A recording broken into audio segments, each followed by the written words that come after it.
नमस्कार। इस वीडियो में हम देखेंगे बीए पार्ट 1 के इतिहास का पहला इकाई जिसका शीर्षक है प्राचीन भारतीय इतिहास के स्रोत।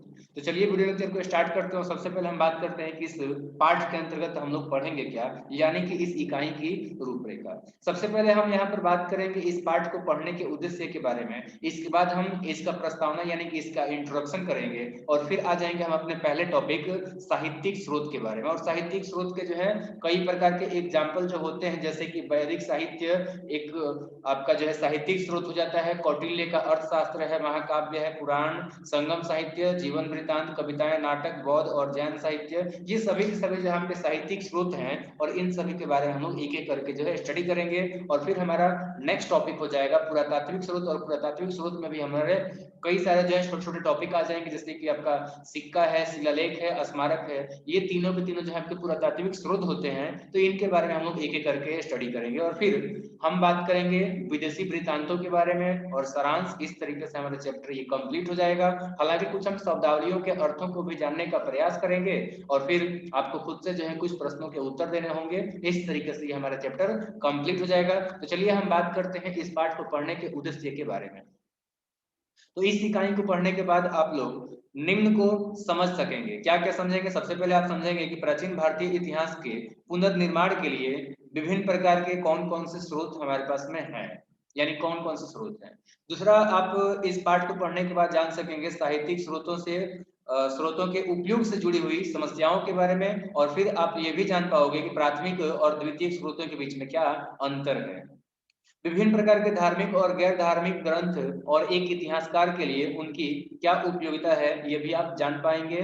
नेक्स्ट, भारतीय संदर्भ में पुरातात्विक स्रोत साहित्यिक स्रोतों से अधिक विश्वसनीय है तो क्यों है, ये भी आप इस पाठ को पढ़ने के बाद समझ पाएंगे। प्रारंभिक भारत में ऐतिहासिक चेतना और भारतीयों में इतिहास की भावना, ये भी आप टॉपिक को जो है अच्छे से समझ पाएंगे। तो चलिए हम लोग बढ़ते हैं अपने पाठ के जो है इंट्रोडक्शन की तरफ में, यानी कि प्रस्तावना की तरफ में। देखो यहाँ पे कहा जा रहा है कि इतिहास कहानी की तरह नहीं लिखा जाता है। ये विभिन्न प्रकार के स्रोतों पर आधारित अतीत का जो है वर्णन होता है। आज के कई प्रकार के स्रोत विभिन्न आधुनिक वैज्ञानिक तरीकों जैसे तकनीकों, जैसे कि पुण्य तिथि निर्धारण विधि, जैसे कि आपका कार्बन डेटिंग यानी कि कार्बन 14 जो आपका डेटिंग होता है ये, या फिर पर्यावरण अध्ययन है, या फिर भूवैज्ञानिक अध्ययन है, इन सभी पर जो है आपका आधारित होता है। ये सभी विभिन्न स्रोतों से सत्यापित या फिर संबंधित करने के लिए एक वैज्ञानिक आधार प्रदान करते हैं। अब ये सभी का मतलब क्या?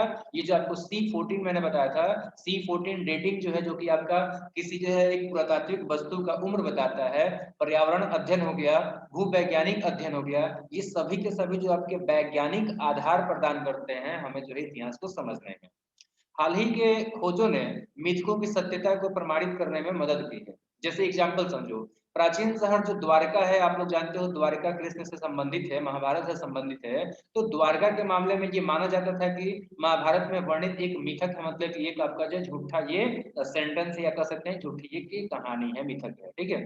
हालांकि हाल ही में पानी में डूबे हुए अवशेषों की खोज करने वाले पुरातत्वविदों ने एक डूबे हुए शहर के अवशेषों का पता लगाया है जो प्राचीन द्वारिका प्रतीत होता है। तो इस तरीके से ये जो आपका प्राचीन द्वारिका है, जिसको कि कई बार जो है आपका मिथक घोषित कर दिया जाता है, ये आपका इस आधार पर जो है सही साबित होता है। पुरातात्विक अवशेषों के जो है खोज हो जाने की वजह से द्वारिका जो शहर है, जो कि हम लोग बोलते हैं कल्पना है किसी का, किसी व्यक्ति की द्वारा लिखा गया कहानी है, तो यहाँ पर जो है ये रियल महसूस होता है, ठीक है। इस तरीके से दूसरा एग्जाम्पल समझिए यहाँ पे, प्राचीन प्राचीन नहीं, पश्चिमी उत्तर प्रदेश के बागपत जिले में हाल ही में खुदाई कर किए गए एक पुरातात्विक स्थल सनौली में हुई रथ की खोज महाभारत के पुरातत्व के नए आयाम को सामने लाती है। तो एक दूसरा भी आप लोग एग्जाम्पल दे सकते हो। एक तो आपने देख लिया यहाँ पे महाभारत से संबंधित द्वारिका वाला केस, कि वहां पर जो है क्या हुआ है, वहां पर जो है डूबे हुए शहर का जो है अवशेष हमें पता लगा है। इससे हमें साबित होता है कि द्वारका जब है कभी हुआ करता था, ठीक है। एंड दूसरी बात यह है कि जो आपका पश्चिमी उत्तर प्रदेश है, ठीक है, तो यहाँ पर बागपत जो जिला है, उस जिले के अंतर्गत सनौली जगह में जो है रथ की खोज हुई है, जो कि महाभारत के पुरातत्व के रूप में जो है आपका कई सारे बातों को जो है सामने लेके आती है। निश्चित रूप से अभी हाल में मिले स्रोतों को स्थापित करने और उनके अध्ययन की प्रक्रिया जारी है, फिर भी यहाँ ये महसूस करना महत्वपूर्ण है कि पुरातत्व हमारे अतीत के ज्ञान के वृद्धि कर रहा है। अब तक जिसे अज्ञात क्षेत्र माना जाता था, उसका वैज्ञानिक विश्लेषण किया जा रहा है। स्रोत इतिहास लेखन का एक महत्वपूर्ण हिस्सा है। स्रोत का मतलब क्या है? आपको स्रोत का मैं परिभाषा बता दूं। स्रोत का मतलब है वो हर चीज जिससे आपको आपके अतीत के बारे में, यानी कि मानव के अतीत के बारे में जानकारी मिलती है, उसको हम स्रोत बोलते हैं। और मुख्य रूप से स्रोत जो हम लोग आगे पढ़ेंगे तो ये दो प्रकार का होता है, ठीक है। चलिए, तो वही मैं आपको बता रहा था कि इतिहास लेखन के लिए जो है इतिहासकार जो व्यक्ति होते हैं तो उनको स्रोतों की जरूरत होती है, क्योंकि अभी आपने देखा था कि स्रोतों के आधार पर जो है हम अपने अतीत का पुनर्निर्माण करते हैं, यानी कि जो अतीत था एक बार उसको जो है फिर से सबके सामने लेके आते हैं, उसको जो हम लोग दिखाते हैं, ठीक है।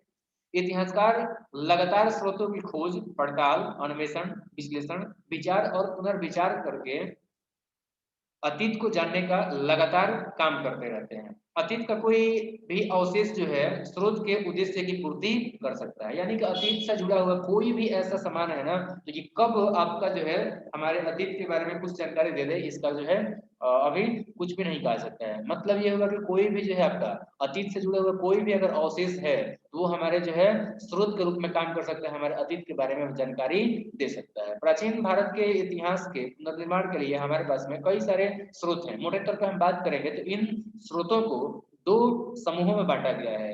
एक है साहित्यिक स्रोत और दूसरा है पुरातात्विक स्रोत। अब हम बात करेंगे साहित्यिक स्रोत क्या है, पुरातात्विक स्रोत क्या है, और प्राथमिक और द्वितीयक के बीच में क्या अंतर है, ठीक है। और साथ साथ हम ये भी देखेंगे कि साहित्य की तुलना में पुरातात्विक जो स्रोत है इसको क्यों ज्यादा ऑथेंटिक माना जाता है। चलिए स्टार्ट करते हैं। सबसे पहले हम बात करते हैं साहित्यिक स्रोतों के बारे में। तो देखो, साहित्यिक स्रोतों के अंतर्गत जो है आपके वैदिक, बौद्ध, जैन साहित्य आते हैं, महाकाव्य आता है, पुराण, संगम साहित्य, प्राचीन जीवनियां, कविता, नाटक, ये सब जो है आते हैं जो कि लिखे गए हैं। साहित्य का मतलब लिखा हुआ, ठीक है। दूसरा देखो, पुरातात्विक का जब आप बात करते हो तो इसके अंतर्गत पुरातात्विक अन्वेषणों और उत्खनन के परिणाम स्वरूप जो भी प्राप्त हुए हमें पुरालेख या फिर मुद्रा या स्थापत्य पुरातात्विक अवशेष, ये सब आते हैं। अब पुरालेख क्या है? तो पुरालेख देखो, प्राचीन समय में जो है मनोरंजन से संबंधित जो भी चीजें बनाते थे ना, तो वो सब आपका पुरालेख हो जाता था, ठीक है। अभी हम लोग इसमें जो है आगे पढ़ेंगे। तो देखो, आगे बताया जा रहा है कि भारतीय इतिहास में लिखित अभिलेखों की प्रधानता है। यहाँ पर जो है ज्यादातर जो है आपका अभिलेख ही प्राप्त हो गए हैं। हालांकि मंदिर के अवशेष, सिक्के, घर के अवशेष, खंभों के गड्ढे यानी कि पोस्ट होल्स, मिट्टी के बर्तन, कोष्ठागार इत्यादि के रूप में पूरा अवशेष भी साक्ष्य के एक महत्वपूर्ण श्रेणी का गठन करते हैं। तो आपने जो है यहाँ पर कई सारे पुरावशेषों के जो है एग्जाम्पल समझ लिए यहाँ पे, जैसे कि मंदिर के अवशेष पुरावशेष हो जाएंगे। इस तरीके से अगर खंभों के गड्ढे हैं तो ये भी आपका पुरावशेष हो जाएंगे, मिट्टी के बर्तन है, कोष्ठागार है, ये सारे के सारे जो है आपके पुरावशेष हैं। तो जो मैंने आपको बताया था कि आगे आप देखेंगे, उम्मीद करता हूँ कि ये आपने समझ लिया है। चलिए नेक्स्ट देखो, आगे बताया जा रहा है कि भारतीय इतिहास को तीन कालों में बांटा गया है, जैसा कि आप पहले से ही जानते हो, प्राचीन, मध्यकालीन और आधुनिक। तो इसके लिए जो है तीनों के तीनों कालों के लिए पुरातात्विक साक्ष्य जो है आपका बहुत ज्यादा आपका जो है महत्वपूर्ण हो जाता है। देखो, पुरातात्विक साक्ष्य जो है खास करके उन समयों के लिए बहुत ही ज्यादा आपका जरूरी हो जाता है जिसका कि कोई लिखा हुआ दस्तावेज हमें नहीं मिलता है। जैसे एग्जाम्पल हम बात करते हैं तो प्राग ऐतिहासिक काल और अद्य ऐतिहासिक जो काल है भारत का, ये अब इसका जो है हमारे पास में कोई लिखा हुआ दस्तावेज नहीं है। तो इसलिए इन दोनों ही इतिहास के कालों के लिए पुरातात्विक जो साक्ष्य है ये ज्यादा महत्वपूर्ण हो जाते हैं। स्रोतों को प्राथमिक और द्वितीयक दो रूपों में जो है आपका विभाजित किया जा सकता है। अब चलिए मैं आपको बताता हूँ कि प्राथमिक स्रोत क्या होता है। देखो, जितने भी आपके पुरावशेष हैं, जैसा कि मैंने ऊपर एग्जाम्पल में आपको बताया था, मंदिर से जितने भी मिले हुए अभिलेख हैं, चाहे लिखित दस्तावेज जिसको ताल पत्र बोलते हैं, जो कि ताड़ के जो है पत्तों पर लिखा जाता था, हाथ से लिखा जाता था, इसको हम लोग पांडुलिपि कहते थे, ठीक है।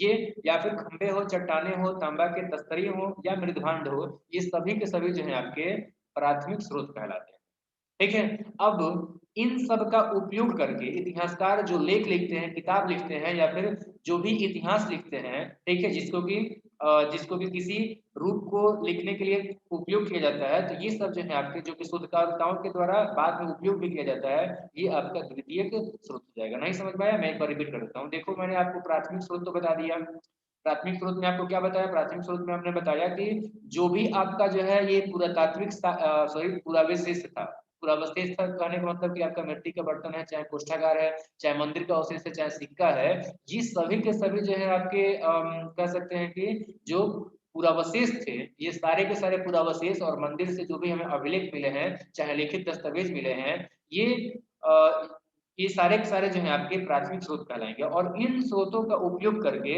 जो भी हमारे इतिहासकारों ने लेख लिखा है, किताब लिखा है, चाहे इतिहास लिखा है, जिसका कि शोधकर्ता उपयोग करते हैं, चाहे आप अभी इसको पढ़ रहे हो, तो ये सारा आपका जो है द्वितीयक स्रोत कहलाएगा। ठीक है, अब देखो लिखित जो प्राथमिक स्रोत है ये दो प्रकार का हो जाता है। एक हो जाता है जो आपका पांडुलिपि या शिलालेख है, और दूसरा हो जाता है आपका प्रकाशित सामग्री। तो पांडुलिपि और शिलालेख का जब हम बात करते हैं तो ये आपका जो है हाथों से लिखा हुआ हो गया, जबकि प्रकाशित का जब हम बात करें तो ये मशीनों की सहायता से हो गया, यानी कि ये छपाई किया हुआ हो गया। चलिए अब हम बात करते हैं हम अपना 1.2 इकाई को। तो इस हम लोग जो है खंड में बात करेंगे साहित्यिक स्रोत के बारे में। देखो यहाँ पे आगे बताया जा रहा है कि प्राचीन भारतीय ग्रंथों का अध्ययन करते समय कुछ प्रश्नों को ध्यान में रखा जाना चाहिए। उदाहरण के लिए उनकी रचना क्यों और किसके लिए की गई है, उनका सामाजिक और सांस्कृतिक संदर्भ क्या था। एक ग्रंथ एक आदर्श का प्रतिनिधित्व कर सकता है और उस समय जो हो रहा था उसका सटीक विवरण शायद नहीं हो सकता है। जब कोई ऐतिहासिक जानकारी के लिए प्राचीन भारतीय ग्रंथों का अध्ययन कर रहा हो, तब जो है कुछ महत्वपूर्ण पहलुओं का ध्यान दिया जाना चाहिए। चलिए आगे हम लोग डिस्कस करते हैं। तो यहाँ पे बताया जाए उपिंदर सिंह ने जो है कहा है कि यदि एक विशेष अवधि में एक ग्रंथ की रचना की गई तो ऐतिहासिक स्रोत के रूप में इसका उपयोग कम समस्यापूर्ण है। हालांकि यदि इसकी रचना लंबे समय तक चलती है तो उसका काल निर्धारण करना अधिक जटिल हो जाएगा।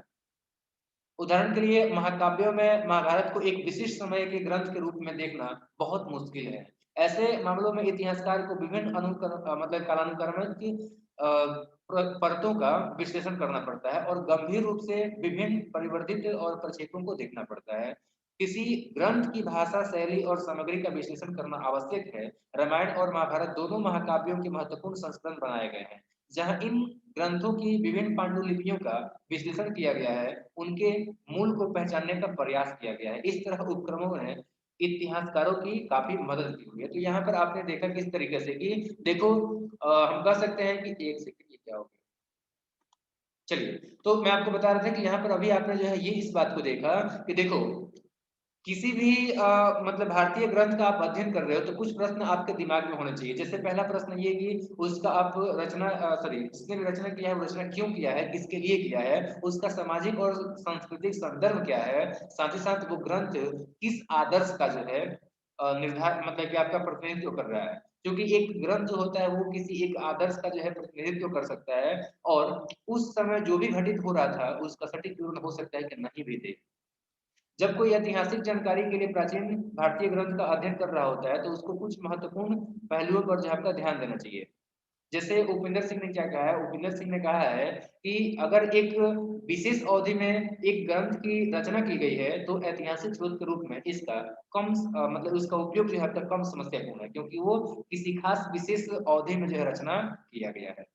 हालांकि इसकी रचना देखो आपका आगे जो एग्जाम्पल में जो हम लोग बात कर रहे हैं महाभारत का, तो देखो महाभारत को एक विशेष आपका जो है कह सकते हैं कि आपका महाभारत को जो है एक विशेष समय के ग्रंथ के रूप में इसको देखना काफी ज्यादा मुश्किल हो जाता है।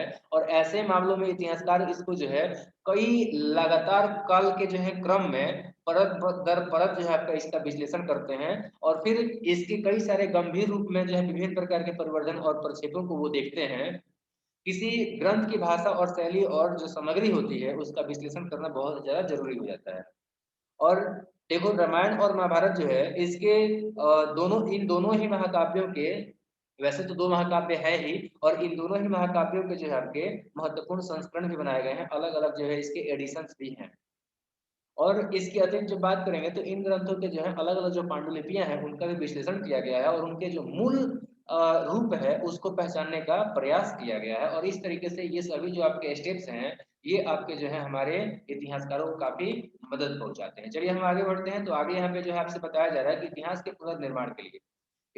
पुनर्निर्माण के लिए प्राचीन भारतीय साहित्य की विश्वसनीयता को लेकर बहुत बहस हुई है। क्योंकि अधिकांश प्राचीन भारतीय साहित्य की प्रकृति जो है वो धार्मिक है, उदाहरण के लिए वैदिक, उत्तर वैदिक पुराण और महाकाव्य साहित्य जो है ये सभी के सभी जो आपके धार्मिक है, हिंदू धर्म से संबंधित है। वैदिक किससे है? वैदिक आपका हिंदू धर्म से संबंधित है, उत्तर वैदिक भी हिंदू से ही संबंधित है, पुराण भी हिंदू से संबंधित है, महाभारत भी जो आपका हिंदू से संबंधित है, और आपका जो रामायण है वो भी हिंदू धर्म से संबंधित है। तो ये महाकाव्य दो हैं। कुछ विद्वानों ने दावा किया है कि प्राचीन भारतीयों के पास इतिहास की भावना नहीं थी। शुरुआती पश्चिमी विद्वानों को कालक्रम, साक्ष्य और एक साफ सुथरी कथा और भारतीय ग्रंथों में तारीख की तलाश थी। इसके बजाय उन्हें जो मिला वह दंत कथाएं, अनुष्ठान, प्रार्थना आदि थे। तो आप देख सकते हो यहाँ पे कि शुरुआती जो है पश्चिमी जो विद्वान थे उनको क्या चाहिए था? उनको चाहिए था काल का क्रम, जैसे एक के बाद दो, दो के बाद तीन, ठीक है। उनको साक्ष्य चाहिए था और एक साफ सुथरा जो आपका कथा चाहिए था जिससे कि हमें जानकारी प्राप्त हो इतिहास के बारे में, ठीक है। भारतीय ग्रंथों को में जो है आपका उनको तारीखों का तलाश था, लेकिन इनके बदले में उनको मिला क्या? उनको मिला दंत कथा, ठीक है। उनको क्या मिला? अनुष्ठान मिला, उनको क्या मिला? प्रार्थना मिला। हालांकि भारत की ऐतिहासिक परंपराओं के हालिया शोध ने यह स्पष्ट कर दिया है कि विभिन्न समाज अलग अलग तरीकों से ऐतिहासिक चेतना को एकीकृत करता है। प्राचीन भारत में लिखित परंपरा के विपरीत एक मजबूत मौखिक परंपरा थी। उसमें हमें जो ऐतिहासिक चेतना झलकती है वह एक स्थापित चेतना थी जिसका कि विश्लेषण किया जाना बहुत ही मुश्किल था। तो यहाँ पर आपने जो है तमाम बातें देखा कि भाई जो है इतिहास के पुनर्निर्माण के लिए जो है आपका प्राचीन भारतीय साहित्य जो है आपका मतलब उस पर जो विश्वास है उस विश्वास को लेकर के जो है कई बार बहस छिड़ती है, क्योंकि अधिकांश जो भारतीय कह सकते हैं कि आपका जो भी साहित्य था वो आपका धार्मिक है, या तो बौद्ध धर्म से संबंधित है, या फिर हिंदू धर्म से संबंधित है, या फिर आपका जो है जैन धर्म से संबंधित है। जैसे एग्जाम्पल में हमने बात किया कि वेद है, पुराण है, महाकाव्य है, ठीक है ना, उपनिषद है, ये सभी के सभी जो है आपके क्या है? ये सभी के सभी जो है आपके धार्मिक ग्रंथ हैं, ठीक है। और हमने ये भी बात किया था कि भाई देखो शुरुआती जो पश्चिमी जो विद्वान थे उनको चाहिए था कुछ और, जबकि मिला कुछ और। उनको चाहिए था काल का क्रम, साक्ष्य और साफ सुथरा कथा, और साथ साथ भारतीय ग्रंथ में जो उनको तारीख चाहिए था, लेकिन उनको मिला क्या? उनको मिला दंत कथा, और क्या मिला? अनुष्ठान मिला, और क्या मिला? प्रार्थना मिला।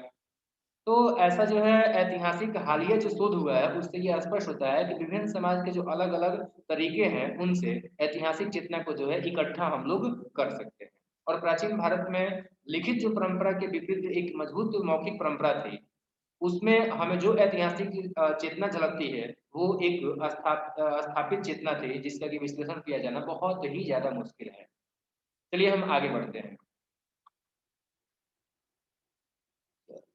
चलिए, तो हमें चीनी तीर्थयात्री हुएन त्सांग के लेखन से पता चलता है कि भारत के प्रत्येक राज्य के पास आधिकारिक रिकॉर्ड के रख रखाव के लिए अपने स्वयं के अधिकारी और विभाग थे जो महत्वपूर्ण घटनाओं सहित राज्य के विभिन्न पहलुओं का लेखा जोखा रखते थे।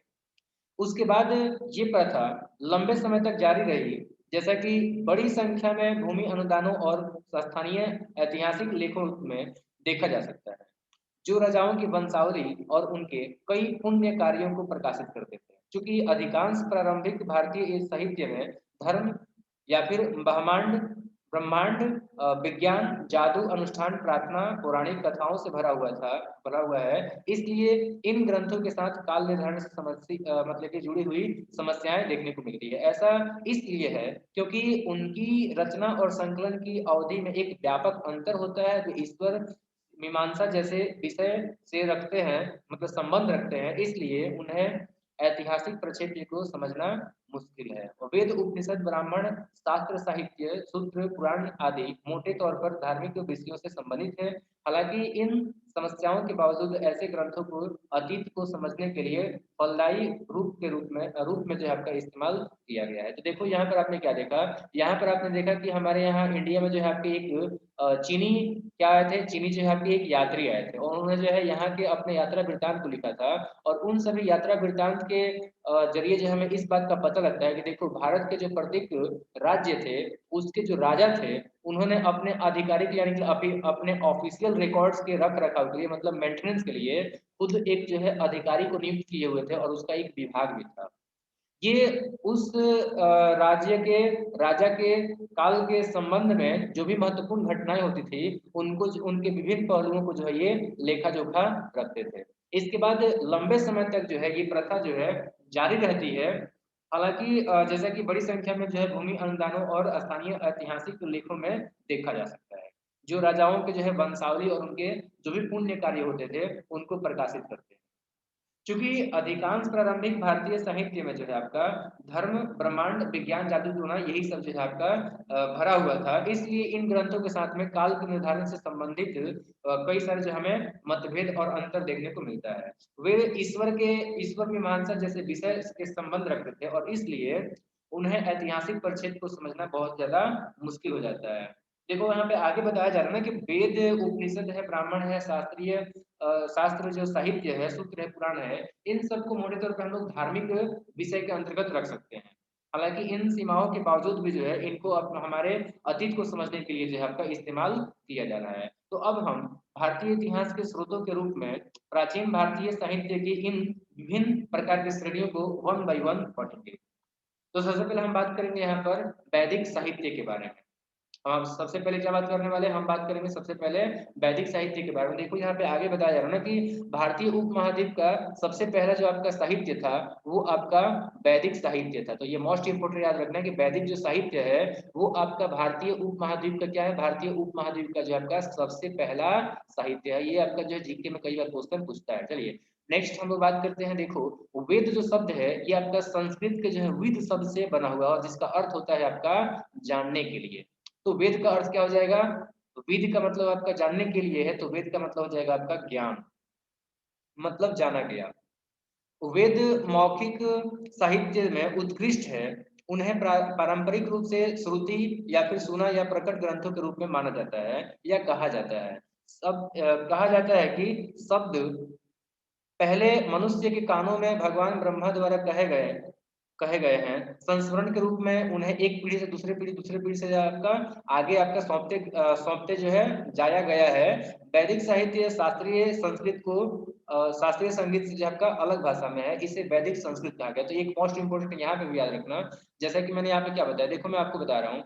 अच्छा चलिए थोड़ा सा मैं आपको बाहर लेके चलता हूँ, ठीक है ना, इस टॉपिक से थोड़ा सा आपको बाहर लेके चलता हूँ। देखो वैसे तो आजकल हम लोग बहुत सारी जानकारियां लेते हैं और हम लोग जो है देखते हैं कि विदेशी लोगों ने जो डिस्कवरी किया है, तो हमारे यहाँ पे जो है टीचर हमें बताते हैं क्या कि देखो इस चीज का जो है खोज आज से जो है कई हजार साल पहले हमारे इंडिया के ऋषि मुनि ने किया था। जैसे कि आपका आर्यभट्ट ने किया था, तो आपका जो है भास्कराचार्य ने किया था, तो बाणभट्ट ने किया था। ऐसे बाणभट्ट तो आपके जो है लेखक हैं। इस तरीके से आपका जो है आपके अदर भी बहुत सारे जैसे कणाद थे, परमाणु में खोज किए थे, ठीक है ना।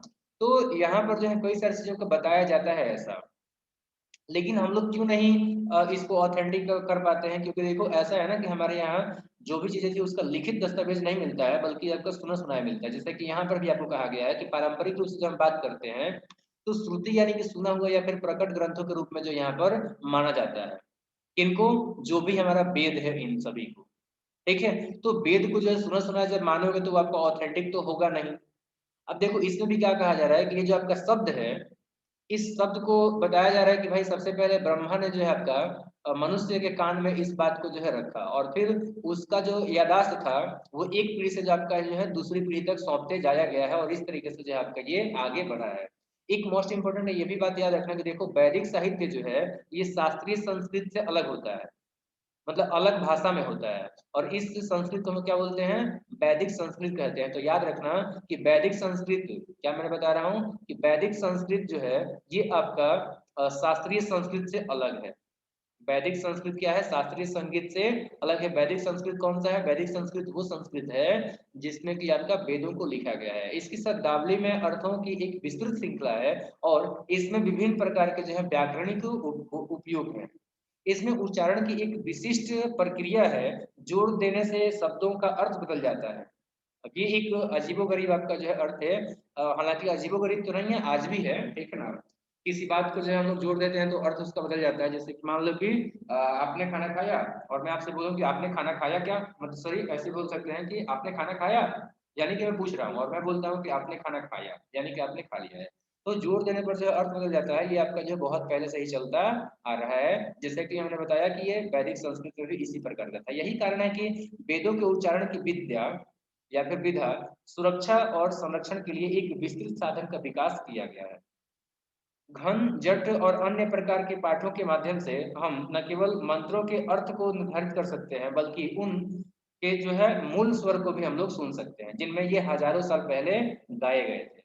इन पाठों के कारण वेदों में कोई प्रक्षेप संभव नहीं था, क्योंकि मौखिक प्रसार पर जोर दिया गया था। तो देखो यहाँ पे आप क्या देख रहे हो, चूंकि देखो इसके मतलब कि देखो लिखावट से ज्यादा यहाँ पर इम्पोर्टेंट हमारे वेदों में क्या हो जा रहा है, इसका उच्चारण।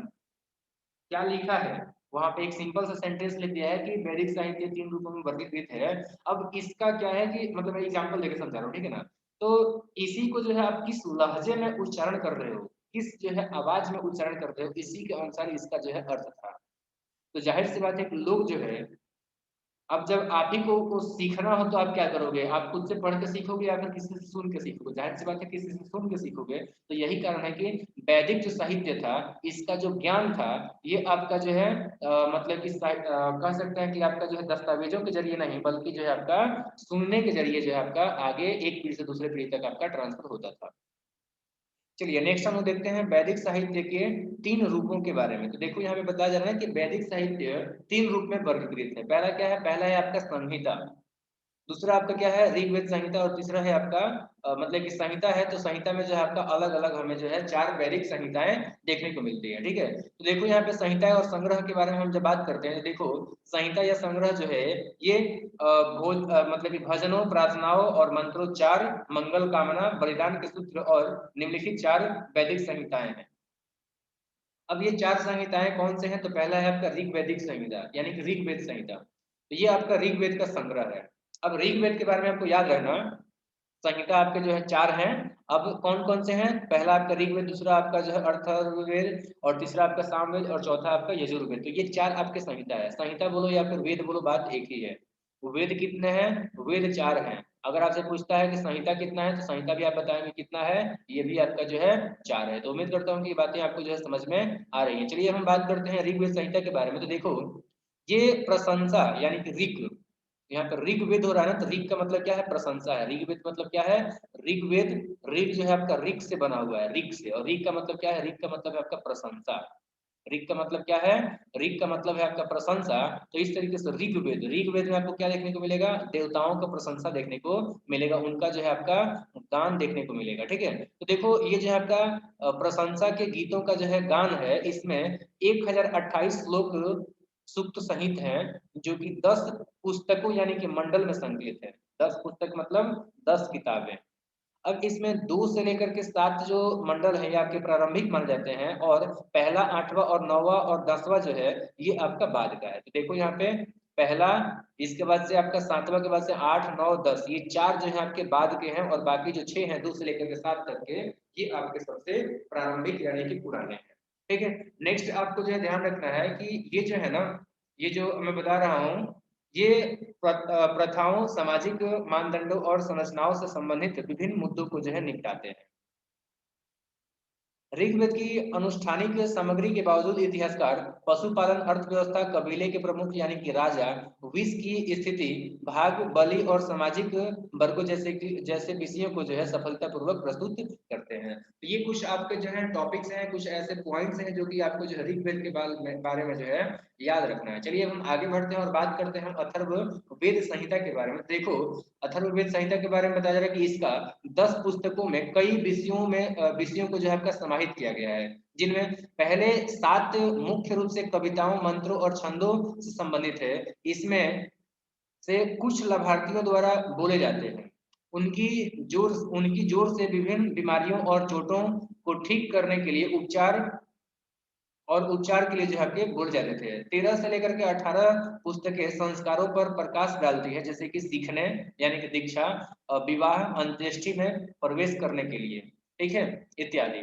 इसमें शाही अनुष्ठान और दरबार पुजारियों के कर्तव्यों को भी शामिल किया गया है। इस प्रकार इस सामग्री का अध्ययन यानी कि ये जो आपका अथर्ववेद संहिता है, इसका अध्ययन वैदिक काल के सामाजिक और सांस्कृतिक कार्यों की जो है आपका जानकारी प्राप्त करने के लिए किया जाता है। एक महत्वपूर्ण खंड दवा के रूप में जड़ी बूटी और प्राकृतिक व्युत्पन्न औषधि के बारे में भी बात करता है। तो देखो यहाँ पर आपको दोनों में मोटा मोटी मैं आपको बताता हूँ। ऋग्वेद में जब आपने बात किया तो ठीक है ना, तो ऋग्वेद आपका जो है देवताओं की प्रशंसा से संबंधित था, और ये आपके जो है सामाजिक मानदंडों और संरचनाओं से संबंधित जो भी मुद्दे होते थे इसको जो निपटाने का काम करता है। हालांकि इसमें हम लोग पशुपालन, अर्थव्यवस्था, कबीले के जो प्रधान यानी कि राजा और विष जो होते थे ठीक है ना। इनकी स्थिति, भाग, बलि और सामाजिक वर्गों जैसे जो है आपके विषयों को सफलतापूर्वक इसमें प्रस्तुत किया जाता था। लेकिन जब हम बात करते हैं अथर्ववेद का, तो इसमें जो है आपके बहुत सारे कविताएं, मंत्र और छंद हैं जो कि लाभार्थियों के द्वारा बोले जाते हैं। और इसमें जो है बीमारियों को जो है निपटाया जाता है, बीमारियों का उपचार किया जाता है, चोटों का उपचार किया जाता है, और ये अजीबोगरीब तरीके से। जैसे कि आपका जो है इसमें क्या दिया गया है, इसमें जो है आपके कई सारे मंत्र दिए गए हैं, और उन मंत्रों के द्वारा जो है आपका या फिर जड़ी बूटी दिए गए हैं। ठीक है, प्रकृति से जो है उत्पन्न कई सारे औषधियां भी हैं। तो जब भी हम बात करते हैं इलाज के बारे में, जब भी हम बात करेंगे इलाज के बारे में, तो याद रखना ये आपका आ जाएगा किसमें, ये आ जाएगा आपका जो है अथर्ववेद में। वैसे अथर्व का मतलब क्या होता है, अथर्व का मतलब ये होता है आपका जादू टोना। इसका मतलब ही क्या होता है, जादू टोना। तो इसमें जो आपका जादू टोना, इलाज, ठीक है ना, औषधि, इसके अतिरिक्त हम बात करेंगे तो दरबार पुजारियों के कर्तव्य क्या है, अनुष्ठान हो गया, तो ठीक है, ये सब आपका जो है आता था। विवाह वगैरह भी इसी में आता था। चलिए हम नेक्स्ट बात करते हैं अब सामवेद संहिता के बारे में। देखो, सामवेद का संग्रह अर्थात गीतों या धुनों यानी कि समन का ज्ञान। साम किससे बना है, समन से, और समन का मतलब क्या है, धुन। समन का मतलब धुन यानी कि गीत। तो गीत का ज्ञान है। भारतीय शास्त्रीय संगीत की जड़ें जो है आपके सामवेद के ध्वनि संगीत विशेष रूप से मंत्रों की संरचना और सिद्धांतों पर आधारित है। कभी कभी ऋग्वेद के संगीत संस्करण के रूप में भी माना जाता है, क्योंकि संगीत का रचनात्मकता और मधुरता 75 छंदों में परिलक्षित होती है, बाकी ऋग्वेद से उधार लिए गए हैं। यानी कि ये जो आपका सामवेद है, ये आपका ऋग्वेद से ही आपका व्युत्पन्न है। इसमें बीड़ा जैसे उपकरणों का भी उल्लेख है। विभिन्न वाद्य यंत्रों को बजाने के नियम और सुझाव को अलग संकलन में संकलित किया गया है, जिसे गंधर्व वेद के नाम से जाना जाता है। एक उपवेद है सामवेद का, पूरक है या फिर परिशिष्ट है। ठीक है, तो ये आप लोगों को जो है याद रखना है कि इसका जो है एक खास आपका जो है कह सकते हैं कि इसका जो है एक संकलन है जिसका नाम है आपका गंधर्व वेद। और इस गंधर्व वेद में क्या है, इस गंधर्व में जो है आपका विभिन्न प्रकार के जो वाद्य यंत्र हैं उनको बजाने के नियम और सुझाव बताए गए हैं। हालांकि इसका एक उपवेद भी है, सामवेद का पूरक है, परिशिष्ट है। अब हम लास्ट संहिता की बात करेंगे जो कि है आपका यजुर्वेद संहिता। देखो, यजुर्वेद का संग्रह पूजा अनुष्ठानों के लिए यज्ञीय सूत्रों यानी कि यजु का संकलन है। यजुर्वेद, यजुर मतलब सूत्र, यजुर मतलब क्या होता है, यजुर मतलब सूत्र। तो ये आपका क्या है, ये आपका जो है पूजा अनुष्ठानों के लिए जो यज्ञ सूत्र होते थे। ठीक है, यजु का मतलब होता है आपका यज्ञ सूत्र। तो ये आपका जो है पूजा अनुष्ठानों के जो यज्ञ सूत्र होते थे उसी का जो है आपका ये ग्रंथ है यजुर्वेद। तो उम्मीद है कि ये बातें समझ में आ गया। चलिए नेक्स्ट आपको बताया जा रहा है कि देखो, अग्निहोत्र तीन प्राथमिक ऋतुओं बसंत, मानसून और शरद ऋतु के स्वागत में अग्नि को मक्खन और दूध अर्पित करते हैं। ठीक है, तो ये आपका अग्निहोत्र हो गया। वाजपेय और राजसूय एक राजा और उसके राज्याभिषेक पर क्रमशः मक्खन और सूरा, एक मादक पेय पदार्थ, सूरा जो है एक मादक पेय पदार्थ, अग्नि को अर्पण करके। इस तरीके से आपका आगे बता रहा है कि अग्नि चयन जो है ये वेदी और चूल्हा बनाने के लिए मंत्रों का उच्चारण आदि के लिए मंत्रों का जो है संकलन है। तो यहाँ पर देखा आपने कि कई सारे जो है इसमें मंत्र है। जैसे अग्निहोत्र मंत्र क्या है, अग्निहोत्र जो मंत्र है वो आपका तीन ऋतुओं, कौन कौन से, बसंत, मानसून और शरद ऋतु के लिए स्वागत में जो है आपका अग्नि को मुख और सॉरी मुख बोल रहा हूँ, मक्खन और दूध अर्पित किया जाता है। और वाजपेय और राजसूय जो आपका मंत्र हो गया, इसमें एक राजा और उसके राज्याभिषेक पर क्रमशः मक्खन और सूरज जैसे मादक पेय पदार्थ अग्नि को जो है आपका अर्पित किया जाता है। नेक्स्ट आपका अग्नि चयन जो मंत्र है, इसमें आपका वेदी और चूल्हा बनाने के लिए मंत्र का उच्चारण दिया गया है। तो ये आपके मंत्रों के जो है संकलन है। यहाँ कृषि, आर्थिक और सामाजिक जीवन पर भी महत्वपूर्ण जानकारी देता है, मतलब मिलता है। ठीक है, इसके उदाहरण के लिए जो है शुक्ल यजुर्वेद में एक महत्वपूर्ण कविता उन फसलों को सूचीबद्ध करती है जो उन समय के महत्वपूर्ण मानी जाती है, जैसे गेहूं, चावल, जौ, तिल, बाजरा, ज्वार, राजमा इत्यादि। यह प्राथमिक उपनिषदों का सबसे बड़ा संग्रह है। जैसे कि एग्जाम्पल में हो जाएगा आपका बृहदारण्यक उपनिषद, कथा उपनिषद, ईश उपनिषद, मैत्रेय उपनिषद, तैत्तिरीय उपनिषद और श्वेताश्वर, यह आपका श्वेताश्वर आपका जो है उपनिषद हो जाएगा। ठीक है, जिनमें से कि हिंदू दर्शन के विभिन्न स्कूल विकसित और आपके जो है और विकसित हुए हैं। जैसे यहाँ पे बताया जा रहा है कि देखो, बृहदारण्यक जो आपका उपनिषद है इसमें धर्म, कर्म और मोक्ष इसका शाब्दिक अर्थ जीवन और मृत्यु के दुष्चक्र से मुक्ति है, लेकिन ये दुख, स्वतंत्रता और आत्म प्राप्ति की मुक्ति के लिए जो है आपका लिया जाता है। इसका हिंदू अवधारणा पर शुरुआती व्यापक चर्चाएं हैं। तो यहाँ पर आपने देखा यजुर्वेद के बारे में तमाम बातें, ठीक है ना, कि इसमें कौन कौन से जो है मंत्र का एक संकलन है और किसका जो है आपका किस प्रकार के कंडीशन के लिए जो है मंत्र का जो है उच्चारण किया जाता है। और साथ साथ आपने ये भी देखा कि ये जो है आपका प्राथमिक उपनिषदों का सबसे बड़ा जो है आपका संग्रह, जिसमें कि आपका बृहदारण्यक उपनिषद, इसके अतिरिक्त कथा उपनिषद, इस उपनिषद, मैत्री उपनिषद, तैत्तिरीय उपनिषद और श्वेताश्वतर आपका जो है उपनिषद था, जिससे कि हिंदू धर्म के विभिन्न स्कूल विकसित हुए हैं। ठीक है, चलिए तो हम बात करते हैं वेदों की उचित समझ के लिए जो है जो वेदांग कह सकते हैं कि आपके जो है विकसित किए गए हैं, उनका संख्या कितना है। तो इनका संख्या जो आपका 6 है। मोस्ट इंपोर्टेंट याद रखना, यहाँ से कई बार जो है क्वेश्चन पूछा जाता है। देखो, शिक्षा है, कल्प, व्याकरण, निरूपण, ज्योतिष, ये आपके जो है 6 वेदांग होते हैं। ठीक है ना, ये वेदों के जो है लास्ट में इनका जो है कह सकते हैं कि वेदांग है। तो वेदांगों का जो है इसलिए विकास किया गया है ताकि जो है हम वेदों को सही से समझ सके। तो ये जो है वेदों को समझने में हेल्प करते हैं। ठीक है, चलिए अब हम बात करते हैं। देखो, प्रत्येक वेदांग ने अपने चारों ओर एक विश्वसनीय साहित्य विकसित किया है, जो सूत्र रूप में है या उपदेश के रूप में है। यह गद्य में अभिव्यक्ति का एक बहुत ही संक्षिप्त और सटीक रूप है, जो प्राचीन भारतीयों द्वारा विकसित किया गया था। पाणिनि के अष्ट अध्यायी यानी कि 8 अध्यायों में व्याकरण एक पुस्तक सूत्र के लेखन में जो है इस उत्कृष्ट कला की अंतिम परिणति है। इसमें प्रत्येक अध्याय सटीक रूप में परस्पर जुड़ा हुआ है। तो यहाँ पर देखो, आपको मैंने क्या बताया, मैंने आपको बताया कि देखो ये जो प्रत्येक जो वेदांग आपने देखा 6 ठो, ये 6 के 6 जो वेदांग है इनको क्यों विकसित किया गया है, ताकि जो है ये अपने सूत्र के रूप में या फिर अपने जो है उपदेश के रूप में ये क्या कर सकते हैं, ये जो है आपके कह सकते हैं कि जो वेद है उनको समझने में हमारा हेल्प कर सके। देखो, प्राचीन भारतीयों के द्वारा विकसित किया गया है, ये बहुत ही सटीक है और ये गद्य रूप में होने की वजह से आपका जो है अच्छे से हमें जो है समझने में हेल्प करता है। देखो, पाणिनि ने अष्ट अध्याय लिखा है और ये अष्ट अध्यायी क्या है, ये आपका एक व्याकरण का जो है आपका किताब है, जो कि इस उत्कृष्ट कला की जो है आपका अंतिम परिणति है। अब देखिए आगे यहाँ पे बताया जा रहा है कि वेदों के अलावा ब्राह्मणों, आरण्यकों, उपनिषदों जैसे ग्रंथों को भी वैदिक साहित्य में शामिल किया गया है। उत्तर वैदिक साहित्य के रूप में जाना जाता है।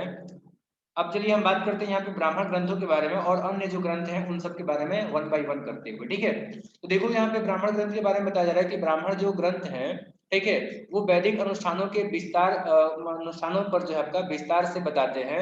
अरण्यक और उपनिषद जो हैं ये विभिन्न आध्यात्मिक और दार्शनिक समस्याओं पर प्रवचन देते हैं। तो ब्राह्मण क्या है, तो ब्राह्मण जो है ये विस्तृत गद्य ग्रंथ हैं जिनमें धार्मिक विषय होते हैं, विशेष रूप से बलिदान पर टिप्पणियों और बलिदान संस्कार समारोहों पर के व्यवहारिक रहस्यमय आपका महत्व करते हैं, मतलब महत्व आपके जो है देते हैं। नेक्स्ट है आपका अरण्यक और उपनिषद। तो देखो, अरण्यक वेदों के अनुष्ठानों बलिदानों से जुड़ी व्युत्पत्ति, पहचान, चर्चा, विवरण और व्याख्याओं का प्रतिनिधित्व करते हैं ताकि उनका उचित प्रदर्शन किया जा सके। उदाहरण के लिए ऐतरेय आरण्यक में स्पष्ट है कि वेद का पालन करने वाले देवताओं को सही ढंग से बलिदान करने वाले व्यक्ति देवों के निवास के अधिकारी होते हैं, जबकि उनका उल्लंघन करने वाले को सरीसृपों यानी कि सांपों जैसे छिपकलियों जैसे ये सब जाति जो आपका सरीसृप होते हैं, कीड़ों आदि का अस्तित्व की निचली दुनिया प्राप्त होती है। तो इस तरीके से जो है यहाँ पर आपने देखा है कि जो है ये जो आपका अरण्यक है, ठीक है ना, ऐत्रेय अरण्यक, इसमें जो है वेद का पालन करने के बारे में बताया गया है कि जो व्यक्ति वेद का जो है सही से पालन करता है, ठीक है, देवताओं को सही से बलिदान देता है, तो उस व्यक्ति को जो है देवताओं का निवास मिलता है, वो उसका अधिकारी होता है। ठीक है, यानी कि उसको स्वर्ग की प्राप्ति होती है, सीधा भाषा में कहें तो। और उसका उल्लंघन जो करता है उसको जो है सांपों, कीड़े मकोड़ों का जो है आपका अस्तित्व मिलता है, यानी कि निचली दुनिया प्राप्त होती है, यानी कि नरक हम लोग साफ तौर पे कह सकते हैं। ठीक है, इस तरीके से आगे बताया जा रहा है यहाँ पे तैत्तिरीय अरण्य के अध्याय को प्रसिद्ध रूप में जो है सूर्य नमस्कार अध्याय कहा जाता है। तो ये भी आपसे क्वेश्चन पूछा जाता है कि सूर्य नमस्कार अध्याय किसको कहा जाता है, तो आप बताएंगे तैत्तिरीय अरण्य के अध्याय को। ठीक है, क्योंकि देखो मैं आपको जो है इग्नू के साथ साथ जो है यहाँ पे मैं चाहता हूँ कि जो इम्पोर्टेंट फैक्ट्स है, तो कि ताकि जो है आप कंपटीशन में बैठे तो वो भी आपको जो है याद रहे, इसलिए मैं थोड़ा सा जोर दे दे रहा हूँ। ठीक है, डोंट माइंड इन सब बातों के लिए, जिसे बाद में जो है योग सूत्रों में वर्णित किया गया। इसके अतिरिक्त अरण्यक जीवन के गहरे दर्शन में एक अंतर्दृष्टि भी प्रदान करते हैं। अरण्यक शब्द का अर्थ क्या है? तो अरण्यक शब्द का अर्थ है जंगल या फिर बिहड़। बिहड़ और जंगल दोनों एक ही बात है, मतलब घना जंगल। यह माना जाता है कि जो लोग वानप्रस्थ को जाते हैं, वानप्रस्थ का मतलब होता है आपका कि वन निवास के लिए जो है सेवानिवृत्त हो जाना। आपको जो है 4 प्रकार के आश्रम बताए हुए होंगे, ठीक है ना। तो 4 प्रकार के जो आपके आश्रम होते हैं उसमें से एक होता है वानप्रस्थ आश्रम। पहला हो जाता है आपका जो है बाल मतलब कि ब्रह्मचर्य आश्रम, दूसरा हो जाता है आपका गृहस्थ आश्रम, तीसरा हो जाता है वानप्रस्थ आश्रम और चौथा हो जाता है आपका संन्यास आश्रम। तो मनुष्य के जीवन में जो है ये 4 आश्रम होते हैं, ठीक है। जब तक शादी नहीं हुआ तब तक आपका ब्रह्मचर्य आश्रम हो गया, और शादी वगैरह हो गया तो ये आपका गृहस्थ आश्रम हो गया। और जब जो है आपका जिम्मेदारी वो घर के दूसरे सदस्य पे दे देता है तो ये आपका वानप्रस्थ आश्रम हो जाता है, और फिर हमेशा के लिए वो अपने परिवार त्याग कर देता है तो ये आपका संन्यास आश्रम हो जाता है, ठीक है। तो इस तरीके से जो है 4 आश्रम हो जाते हैं, ठीक है। चलो हम लोग आते हैं वापस से यहाँ पे जो हम बात कर रहे थे, ठीक है। तो यहाँ पे वानप्रस्थ आश्रम के बारे में बता रहा था कि ऐसा माना जाता है कि जो लोग वानप्रस्थ आश्रम को जाते हैं यानी कि वन निवास के लिए जो सेवानिवृत्त होते हैं, वे अरण्यक ग्रंथों का जो है पाठ करते हैं, इसलिए इनका नाम अरण्यक पड़ा हुआ है, ठीक है। अरण्य किसका नाम पड़ा है? जो आपके वानप्रस्थ आश्रम में जो आपके लोग कह सकते हैं कि आपका गए हुए हैं, या कह सकते हैं कि जो अरण्य ग्रंथों का पाठ कर रहे हैं। उपनिषद शब्द जो है आपका उप से बना हुआ है, जिसका अर्थ होता है आपका पास या नजदीक या निकट। निषद का अर्थ है आपका, निषद का अर्थ क्या है? तो बैठ जाना या बैठ जाने के जुड़ने से बना हुआ है। तो इस प्रकार से जो है इसका अर्थ क्या हो जाएगा? इसका अर्थ हो जाएगा निकट बैठना। अब निकट बैठने का अर्थ क्या है? तो गुरु के निकट बैठ करके अगर कोई इसी से आध्यात्मिक ज्ञान को प्राप्त कर रहा है, यानी ज्ञान के मोती को प्राप्त कर रहा है, तो ये आपका क्या हो जाता है? ये आपको हो जाता है उपनिषद। अन्य धारणाओं में गुण सिद्धांत, गुप्त सिद्धांत, रहस्यवादी अर्थ, छुपे हुए संबंध आदि शामिल है। नेक्स्ट आगे बताया जा रहा है कि देखो, मोनियर विलियम्स अपने संस्कृत शब्दकोश में इसे सर्वोच्च आत्मा के ज्ञान को प्रकट करने करके अज्ञानता को शांत करने के रूप में परिभाषित करते हैं। तो ये मोनियर विलियम्स जो है वो संस्कृत शब्दकोश में इसको जो है किससे कह सकते हैं कि परिभाषित करते हैं? तो ये आपका जो उपनिषद है उसको सर्वोच्च आत्मा के ज्ञान से जो है आपका कह सकते हैं कि प्रकट जो अज्ञानता को शांत करने वाला जो होता है उसी के रूप में जो है ये परिभाषित करते हैं। उपनिषदों में हिंदू धर्म के कुछ प्रमुख दार्शनिक शब्द शामिल हैं, जैसे कि ब्रह्म। ब्रह्म का मतलब क्या है? उच्चतम सत्ता या फिर अंतिम वास्तविकता, मतलब कि आपका कह सकते हैं कि सर्वोच्च रियलिटी।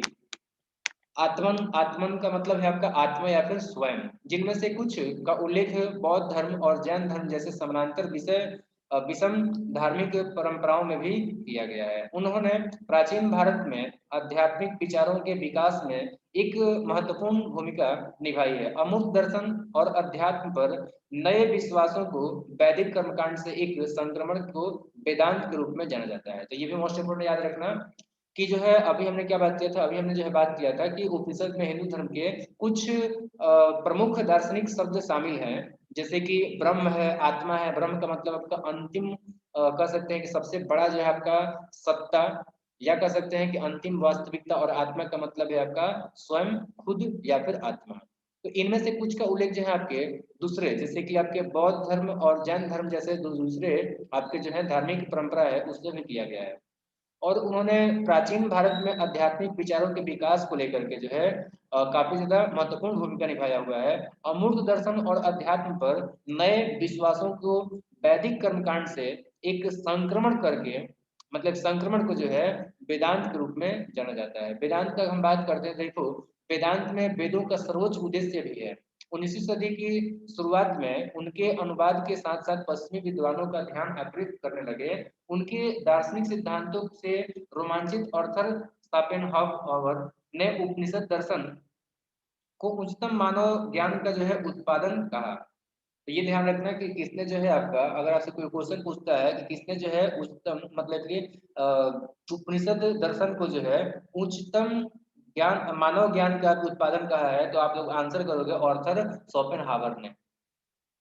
अरण्यकों को कर्मकांड के रूप में मान्यता दी जाती है। कर्मकांड क्रिया या वैदिक साहित्य के यज्ञ खंड या बाह्य यज्ञ अनुष्ठानों को सूचित किया जाता है, जबकि उपनिषदों को ज्ञान कांड, ज्ञान उत्पादन या वैदिक साहित्य के आध्यात्मिक खंड के रूप में आंतरिक दर्शन साहित्यों के रूप में सूचित किया जाता है। तो यहाँ पे अच्छा, अब एक वर्ड है वसुधैव कुटुंबकम, ये आपका जो है जानना बहुत ज्यादा जरूरी है।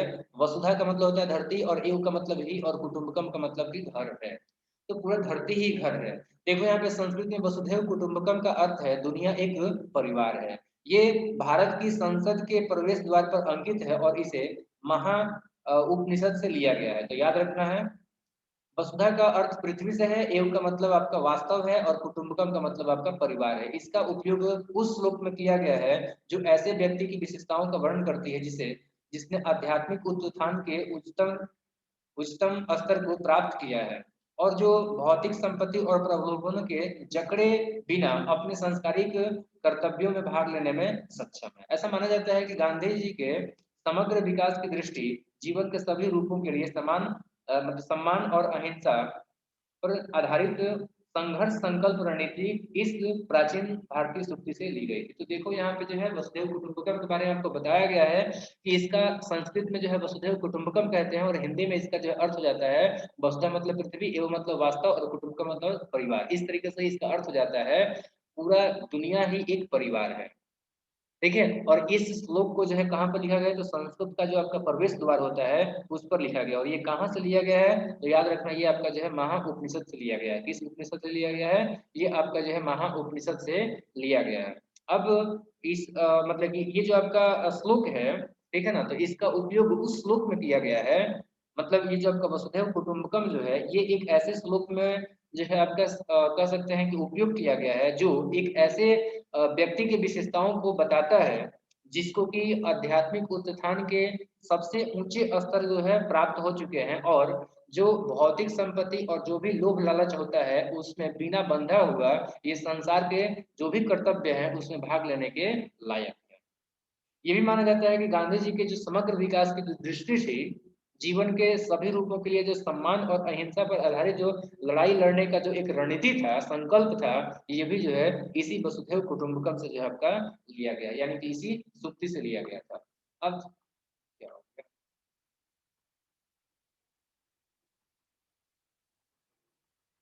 अब हम बात करेंगे इसके बाद जो है अतिथि देवो भव के बारे में। ठीक है, तो यहाँ पे बताया जा रहा है कि ये भारतीय मूल्य प्रणाली में अतिथि मेजबान संबंधों की गतिशीलता का प्रतिनिधित्व करने वाला एक मंत्र है जिसका शाब्दिक अर्थ होता है अतिथि देवता है।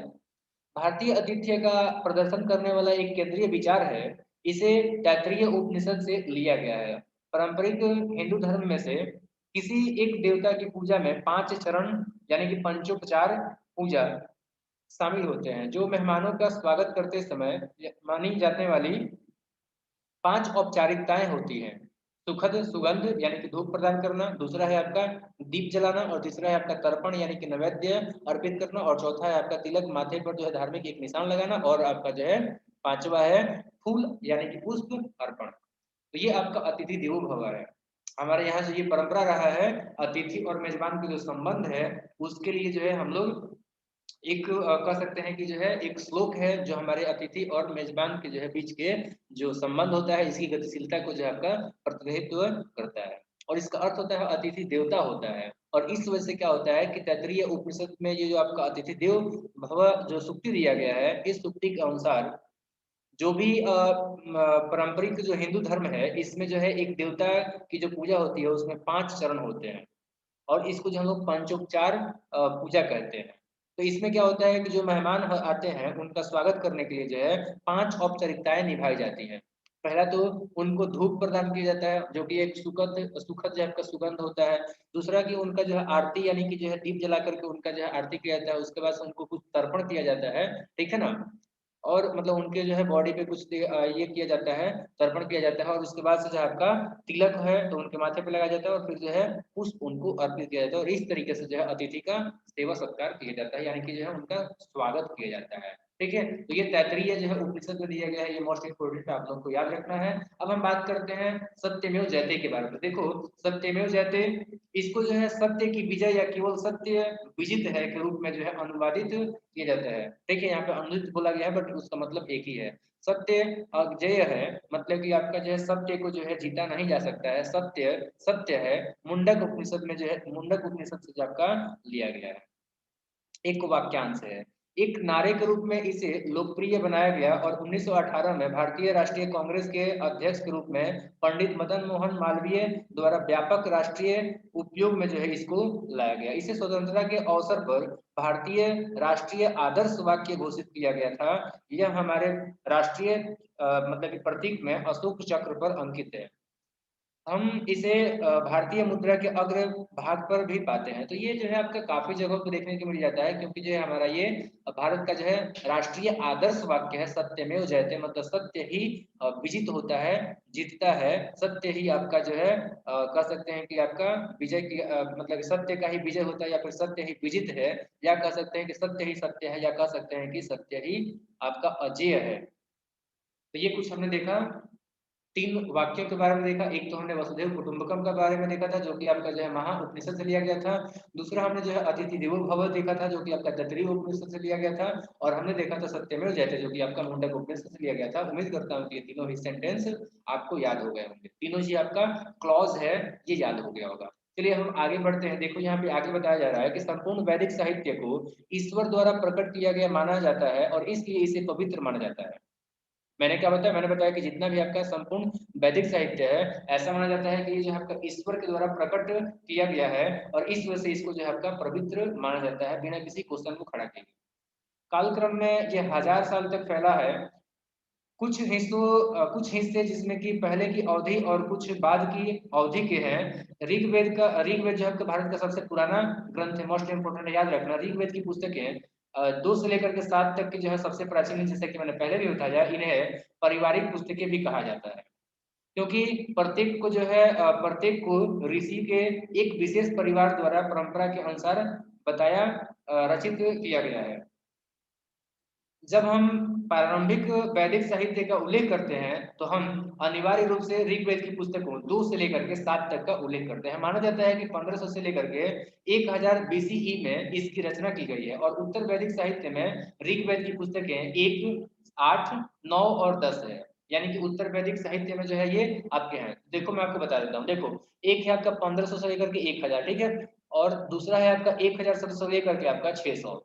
तो ये आपका जो काल है, एक सेकंड, ये 600 है, ठीक है ना। तो ये जो आपका काल है, इस काल में आपका क्या हुआ है, इस काल में आपका जो है 2 से लेकर के और यहाँ पर जो आपका 7वां तक आपका बना है, ठीक है। वहीं जब बात करते हैं इसमें, तो इसमें जो है पहला, इसके अतिरिक्त आपका जो है 8वां, ठीक है ना, इसके अतिरिक्त आपका जो है 9वां है और आपका 10वां है। तो ये आपके किसमें बनाए गए हैं, ये आपके जो है उत्तर वैदिक काल में आपके जो है संकलित किए गए हैं। तो मोस्ट इंपोर्टेंट आप लोगों को याद रखना है कि ऋग्वेद जो है आपका सबसे पुराना जो है वेद है भारत का।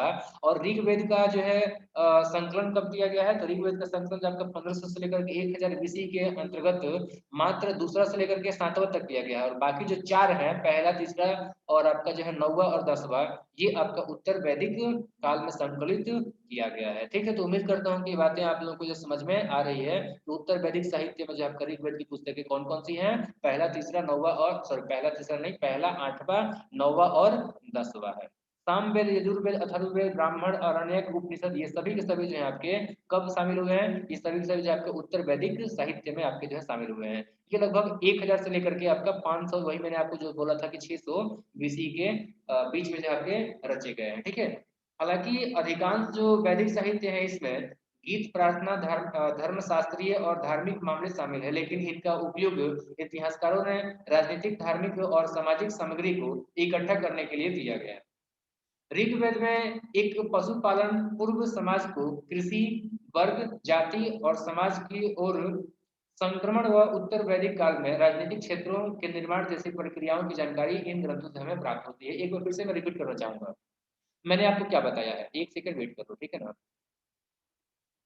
क्योंकि ये मोस्ट इंपोर्टेंट है, ऋग्वेद से जो है किसका जानकारी मिलता है, और जो है आपका कह सकते हैं कि उत्तर वैदिक काल से, ठीक है। तो देखो मैंने आपको बताया है कि देखो अधिकांश जो वैदिक साहित्य है इसमें आपका गीत, प्रार्थना, धर्मशास्त्रीय और आपका जो है धार्मिक मामले शामिल है, लेकिन इनका उपयोग इतिहासकार जो है अलग अलग चीजों को जो है इकट्ठा करने के लिए करते हैं, जैसे कि राजनीतिक, धार्मिक और सामाजिक सामग्री को। जैसे देखो एग्जाम्पल में जब हम बात करते हैं ऋग वैदिक काल का, ठीक है ना, तो यहाँ पर जो है पशुपालन और पूर्व का जो वर्ग है, पूर्व वर्ग जो समाज है, ठीक है, तो समाज के पूर्व वर्ग के जो समाज से संबंधित जो लोग थे, जैसे कि आपका कृषि है, ठीक है, और वर्ग है, जाति है, समाज को जो है संक्रमण, तो इन समाज को जो है संक्रमण की ओर जो है, ये सब बातें हमें कहाँ से पता लगता है, ये सब पता लगता है हमको ऋग्वेद से। और उत्तर वैदिक काल में जो है राजनीतिक क्षेत्र के निर्माण जैसी प्रक्रियाओं की जानकारी हमें जो है प्राप्त होती है। दोनों से जो है अलग अलग प्रकार की हमें जानकारी प्राप्त होती है।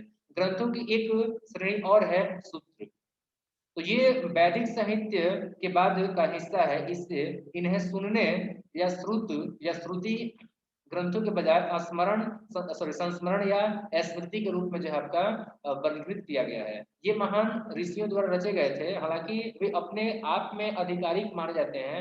सूत्र ग्रंथ लगभग 600 से 300 बीसी में जो है आपके रचे गए हैं और कर्मकांड पर ये आधारित है। तो याद रखना, जहां भी हम बात करते हैं सूत्र का, तो सूत्र का मतलब हम लोग याद रखेंगे क्या चीज, स्मृति। तो ये देखो यहाँ पर जो आपका सूत्र है, ये आपका श्रुति से बना हुआ है। सूत्र किससे बना हुआ है, याद रखना, सूत्र जो है ना, ये आपका श्रुति से बना हुआ है, और श्रुति का मतलब है आपका सुना हुआ, और सुना हुआ का मतलब क्या है, जो याद है आपको, सुना हुआ है जो यानी कि याद है, संस्मरण है आपका, स्मृति है। तो ये आपके जो है अलग अलग कई प्रकार के जो है कई सारे जो है महान ऋषियों के द्वारा रचे गए हैं। हालांकि ये अपने आप में आधिकारिक माने जाते हैं, इनको किसी दूसरे के जो है प्रमाण की आवश्यकता नहीं है। लेकिन और इनका रचना कब किया गया है, 600 से लेकर के 300 बीसी में, और ये कर्मकांड पर जो है आपके आधारित है। अब इसमें कौन कौन से आते हैं, तो इसमें आता है स्रोत सूत्र, ये महान बलिदानों को करने के नियम है।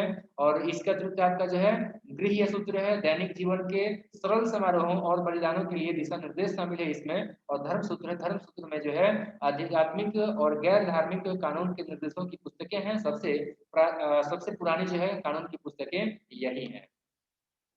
नेक्स्ट है आपका धर्म सूत्र और श्रुति लिख, आम जनता और शासकों के लिए जो है आपका नियम और कानून है। इन्हें आधुनिक अर्थों में संविधान के रूप में प्राचीन भारतीय राजनीति और समाज के लिए कानून की किताबें कहा जा सकता है। इन्हें धर्म शास्त्र भी कहा जाता है। तो ये आपका क्या करता है, धर्म सूत्र और जो आपका स्मृति लेख है, ये आम जनता और शासक इन दोनों के लिए क्या देता था, ये दोनों के लिए जो आपका नियम और कानून देता था। तो आधुनिक जो अगर अर्थ देते हैं, आजकल हम लोग कानून को क्या बोलते हैं, संविधान के रूप में जो है परिभाषित करते हैं, ठीक है। तो जिस तरीके से आज जो है कानूनों का संघर्ष संविधान कहलाता था, तो उस समय का आपके जो नियम और कानून होते थे वो आपका जो धर्म सूत्र या फिर स्मृति लिख के रूप में जाना जाता था, ठीक है। तो इसमें जो है आपका कह सकते हैं कि ये जो है आपका प्राचीन भारतीय राजनीति और समाज के लिए जो है आपका कानून का किताब था। इसको हम लोग धर्म शास्त्र कहते थे या फिर कहते हैं आज भी। लगभग लगभग ये 600 बीसीई से लेकर के 200 बीसीई के बीच में जो आपके संकलित किए गए हैं। इसमें सबसे जो प्रमुख है वो आपका मनु स्मृति, और कई बार ये आपका क्वेश्चन पूछा जाता है। सूत्रों के बाद ग्रंथ स्मृति ग्रंथ है जो कि निम्नलिखित है। पहला है आपका जो है मनु स्मृति, एक और है आपका जो है नारद स्मृति, और नेक्स्ट आपका याज्ञवल्क्य स्मृति। तो ये मोस्ट इंपोर्टेंट कुछ आप लोग को जो है याद रखना है। देखो ये लगभग 200 बीसी और 900 सीई के बीच में जो है रचे गए थे। वे विभिन्न वर्गों के साथ, वर्णों के साथ जो है राजाओं और उनके अधिकारियों के कर्तव्यों के बारे में उल्लेख है। इसमें शादी और परिसंपत्ति यानी कि संपत्ति के लिए नियम तय किए गए। इसमें चोरी, हमले, हत्या, व्यभिचार इत्यादि के लिए व्यक्तियों को दंड का भी जो है विधान यानी कि प्रावधान किया गया था। अब इसके बाद हम बात करेंगे कौटिल्य के अर्थशास्त्र के बारे में। देखो ये अर्थशास्त्र और राज्य व्यवस्था का जो है एक महत्वपूर्ण कानूनी ग्रंथ है। इसको 15 किताबों में विभाजित किया गया है, जिनमें किताबें 2 और 3 को जो है आरंभिक माना जाता है, माना जा सकता है। लगता है कि ये अलग अलग हाथों की कृतियां हैं। ये विभिन्न पुस्तकें राजनीति, अर्थव्यवस्था और समाज के विभिन्न विषय वस्तु से संबंधित है। सीई की आरंभिक शताब्दियों में इसे अंतिम रूप दिया गया। हालांकि शुरुआती भाग मौर्य काल की स्थिति और समाज को दर्शाता है। ये प्रारंभिक भारतीय राजनीति और अर्थव्यवस्था के अध्ययन के लिए समृद्ध सामग्री प्रदान करता है। ऐसा प्रतीत होता है कि अर्थशास्त्र के अंतिम संस्करण से पहले भी राजकीय वस्तुओं के लेखन और अध्यापन की परंपरा थी, जो कौटिल्य के अपने पूर्वजों के ऋण को स्वीकार करता है। ये आपके जो है अर्थशास्त्र के बारे में आपको जानना था, जो कि कौटिल्य या फिर कह सकते हैं विष्णुगुप्त या फिर चाणक्य के द्वारा लिखा गया था। इनके जो है कई सारे नाम है, तो चाणक्य भी आप लोग याद रखें, चाणक्य भी इनका नाम है। इनका नाम है विष्णु गुप्त भी है। इनका नाम क्या है, विष्णु गुप्त भी है। ठीक है, तो अलग अलग जो है इनका नाम याद रखना है। ठीक है, चलिए हम बात करते हैं महाकाव्यों के बारे में। तो देखो यहाँ पे महाकाव्यों के बारे में बताया जा रहा है कि दो महान महाकाव्य हैं, एक रामायण और दूसरा महाभारत। और लगभग लगभग 500 बीसी से लेकर के 500 सीई को जो है एक ऐतिहासिक स्रोत के रूप में जो है इस्तेमाल किया जा सकता है। वे इतिहास यानी कि इस प्रकार से आख्यान के रूप में जाने जाते हैं। व्यास लिखित महाभारत पुराना है और संभवतः लगभग 10वीं से 4वीं शताब्दी बीसीई की स्थिति को जो है आपका दर्शाता है। इसकी मुख्य कथा जो कौरव पांडव संघर्ष है और उत्तर वैदिक काल से संबंधित हो सकती है। इसका वर्णनात्मक भाग उत्तर वैदिक काल हो सकता है और उपदेशात्मक अंश आमतौर पर मौर्य और गुप्त काल से संबंधित है। नेक्स्ट इसके बाद आपको बताया जा रहा है कि देखो ये माना जाता है कि इनमें लगातार प्रक्षेप बने हैं, क्योंकि दोनों महाकाव्यों में हर कुछ समय बाद भाग जोड़े गए, इसलिए इतिहासकारों को इस सामग्री की पाठन क्रिया में सावधानी बरतनी चाहिए और इनकी विभिन्न कालानुक्रमिक परतों को ध्यान में रखना चाहिए। वे लोकप्रिय साहित्य का प्रतिनिधित्व करते हैं जिसका आज भी नियमित और औपचारिक रूप से अभिनय किया जाता है। इसलिए श्रोताओं की बढ़ती रुचि के साथ उत्साही कथाकार ने नए अध्याय जोड़े और इस तरह प्रक्षेप बनते चले गए। देखो यहाँ पे आपको बताया जा रहा था जो है आपका रामायण और महाभारत के बारे में। देखो ये जो है आपके एक ऐतिहासिक स्रोत के रूप में जो है इस्तेमाल किया जा सकता है। वे इतिहास के जो है आख्यान के रूप में जो है जाने जाते हैं। आगे यहाँ पे आपसे जो है बताया जा रहा है कि व्यास ने जो आपका महाभारत लिखा है संभवतः ये आपके 10वां से चौथा साल के बीच में जो सॉरी 10वां से लेकर के चौथा शताब्दी के बीच का जो समय था उसके स्थिति के बारे में बताता है। इसकी मुख्य कथा जो है आपका कौरव पांडव के बीच में जो लड़ाई था उसी से संबंधित है और ये आपका उत्तर वैदिक काल से संबंधित है। हालांकि इसका जो वर्णनात्मक भाग है ये आपका उत्तर काल से संबंधित हो सकता है और उपदेश जो दिए गए हैं वो आमतौर पे मौर्य और गुप्त काल से संबंधित है। ऐसा माना जाता है कि इसमें लगातार प्रक्षेप बने हैं। कैसे, मैं आपको समझाता हूँ। देखो इन दोनों महाकाव्यों को अगर अलग अलग समय पे हम देखते हैं तो इसमें जो है कुछ आपको जो है चेंजेस देखने को मिलता है और इसलिए जो है इसका जब हम पाठन करते हैं तो हमें जो है विशेष सावधानी की जरूरत होती है। अगर उनका जो है हम लोग अलग अलग काल के क्रम में जो है परत वाइज हम लोग अध्ययन करते हैं, ध्यान देते हैं, तो देखो हमें ऐसा लगता है कि ये लोकप्रिय साहित्य तो है जिसका कि आज भी जो है आपका औपचारिक और नियमित जो है इस पे एक्टिंग किया जाता है। देखते हो ना कई सारे सीरियल बने हुए हैं, कई सारे जो मूवीज बने हुए हैं, तो इनमें जो है श्रोताओं और जो आपके एक्टर हैं इन दोनों का जो है आपका काफी ज्यादा रुचि होता है, जिसकी वजह से कि क्या होता है कि जो कथाकार होते हैं, जो कहानी के जो लेखक होते हैं, वो इसमें अपने तरफ से भी कुछ कुछ नई चीजों को जो है ऐड कर देते हैं, जिसकी वजह से कि आपका प्रक्षेप पर प्रक्षेप बनता चला जाता है। तो ये हमने जाना महाभारत और आपके जो है रामायण के बारे में। ठीक है, देखो यहाँ पे वाल्मीकि की रामायण महाभारत की तुलना में अधिक एकीकृत प्रतीत होती है। दोनों महाकाव्यों में वर्णित कुछ स्थलों की खुदाई की गई है। अयोध्या की खुदाई से उत्तरकाली पौलिस मृदभांड की अवधि तक बस्तियों का पता चलता है। हस्तिनापुर, कुरुक्षेत्र, पानीपत, बागपत, मथुरा, तिलकपत मतलब सॉरी तिलपत, बैराट में खुदाई की गई है और चित्रित धूसर मृदभांड अवधि के समय के हैं।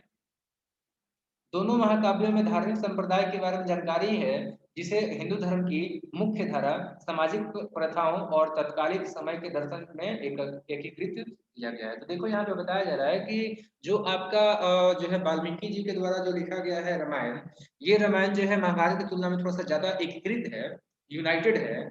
दोनों महाकाव्यों में जो है कई सारे जो है स्थलों का वर्णन है और उन सभी स्थलों की खुदाई किया गया है। जैसे कि आपका अयोध्या की खुदाई किया गया है, हस्तिनापुर, कुरुक्षेत्र, पानीपत, बागपत, मथुरा है, तिलपत है, बैराट है, इन सब का खुदाई किया गया है और कई सारी जगहों से जो है चित्रित दूसर मृदभांड उसी अवधि के जो है प्राप्त हुए हैं। तो दोनों महाकाव्यों में जो है धार्मिक संप्रदायों के बारे में जानकारी है और इन सभी जानकारियों को जो है हिंदू धर्म की मुख्य धारा, सामाजिक प्रथाओं और तात्कालिक समय के दर्शन के रूप में जो है एकीकृत किया गया है। अब हम इसके बाद बात करेंगे पुराणों के बारे में। देखो पुराण के बारे में यहाँ पे बताया जा रहा है कि पुराण व्यास द्वारा लिखित हिंदू धर्म मतलब हिंदू ग्रंथ की एक श्रेणी है। उन्हें गुप्त और उत्तर गुप्त काल के समय का माना जाता है। 18 महापुराण हैं और कई उप पुराण है, पुराणों के पूरक या फिर परिशिष्ट है। उनकी विश्वव्यापी सामग्री इंगित करती है कि ये विभिन्न विषयों को शामिल करते हैं और विभिन्न हाथों द्वारा रचित किए गए हैं। जैसे एग्जाम्पल से समझो, अग्नि पुराण लगभग 8वीं से लेकर के 11वीं शताब्दी सीई में जो है आपका रचित किया गया है।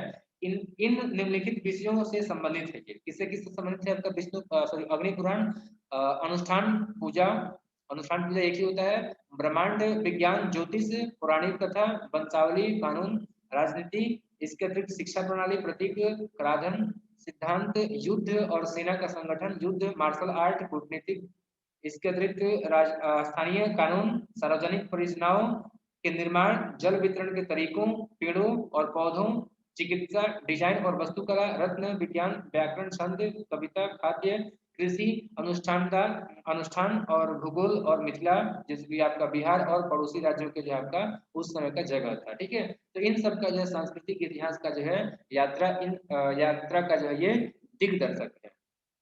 कौन सा दिग्दर्शक है? ये जो आपका पुराण है ये। तो देखो अब आपका जैसे कि मैंने बताया था कि 18 पुराण है, तो निम्नलिखित 5 शाखाओं में जो है पुराणों के विषय वस्तु के रूप में जो आपका माना जाता है। एक है आपका सर्ग, विश्व के निर्माण के बारे में जो बताता है।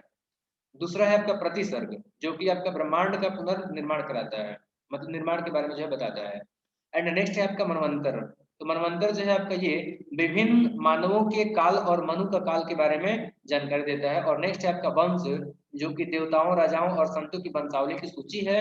और नेक्स्ट है आपका मतलब कि वंशानुचरित। तो यहाँ पर जो है शाही राजवंशों का वृत्तांत और कुछ चुने हुए पात्रों के जीवन कथाएं भी इसमें देखने को हमें मिलती है। तो हमने यहाँ पे क्या जाना? हमने यहाँ पर जाना है, एक बार थोड़ा सा रिपीट कर दूं। हमने यहाँ पर जाना है कि पुराण जो है ये आपका व्यास के द्वारा लिखा गया हिंदू ग्रंथों का एक अन्य श्रेणी है, जिनको कि गुप्त और उत्तर गुप्त काल के समय में जो है आपका लिखा गया है, ऐसा माना जाता है। 18 तो आपके जो है महापुराण है और कई सारे जो है उप पुराण है। और इनकी विश्वव्यापी जो सामग्री है वो इस बात को इंडिकेट करती है कि ये विभिन्न विषयों को जो है आपके शामिल करते हैं और अलग अलग हाथों के द्वारा लिखे गए हैं। ये किन किन चीजों को शामिल करते हैं? तो मैंने यहाँ पे एक लंबा सा जो है लिस्ट दिया था अग्नि पुराण के बारे में, जैसे एग्जांपल दिया था कि ये जो है आपका निम्नलिखित विषय से संबंधित है, जैसे कि इसमें पूजा होता है, ब्रह्मांड है, विज्ञान है, ज्योतिष है, पौराणिक कथा है, वंशावली है, कानून है, राजनीति है, शिक्षा है, प्रतीक है, कराधान सिद्धांत, युद्ध है, सेना है, संगठन है, मतलब सेना का संगठन है, युद्ध है, मार्शल आर्ट है, ये सब चीजें जो है आपके उससे संबंधित है। और हमने आपको लास्ट में बताया कि देखो पुराण के जो विषय वस्तु हैं इनको 5 शाखाओं में जो है हम लोग मानते हैं। सर्ग, प्रतिसर्ग, मनवंतरण, वंश और वंशानुचरित। तो इसमें हमने देखा था कि सर्ग जो है आपका विश्व का निर्माण, प्रतिसर्ग जो है आपका ब्रह्मांड के निर्माण, मनवंतरण जो है आपका मनु मनु के काल के बारे में, और वंश जो है आपका जो भी देवता राजा या फिर संत हुए उनके जो है वंशों की सूची है। और फिर वंशानुचरित जो है इसमें जो शाही राजवंश होते थे उनका जो है वृत्तांत होता था और कुछ खास पात्रों का जो इसमें जीवन कथा होता था। नेक्स्ट है आपका बाद में तीर्थों कथा, एक्चुअली होता था नहीं, होता है। बाद में तीर्थों यानी कि पवित्र स्थान और उनके महात्म्य यानी कि धार्मिक महत्व का वर्णन पुराण और का जो है पुराण साहित्य में शामिल किया गया था। नेक्स्ट आगे बताया जा रहा है यहाँ पर कि देखो पुराणों में प्राचीन भारत के इतिहास के पुनर्निर्माण के लिए उपयोगी जानकारी है। वे राजवंशों के राजनीतिक इतिहास और वंशावली पर प्रकाश डालते हैं। प्राचीन राजवंशों पर पुराणों में बहुत कुछ है, जैसे कि हर्यंक, शिशुनाग, नंद, मौर्य, शुंग, कण्व और आंध्र। तो ये सब आपके जो है क्या है? ये सब के सभी जो आपके राजवंश है। तो ये भी आप लोग याद रखें कि पुराणों में जो है भारत के मतलब प्राचीन भारत के इतिहास के जो है पुनर्निर्माण के लिए बहुत सारे उपयोगी स्रोत हमें जो है मतलब कि सोर्सेज हमें प्राप्त होते हैं।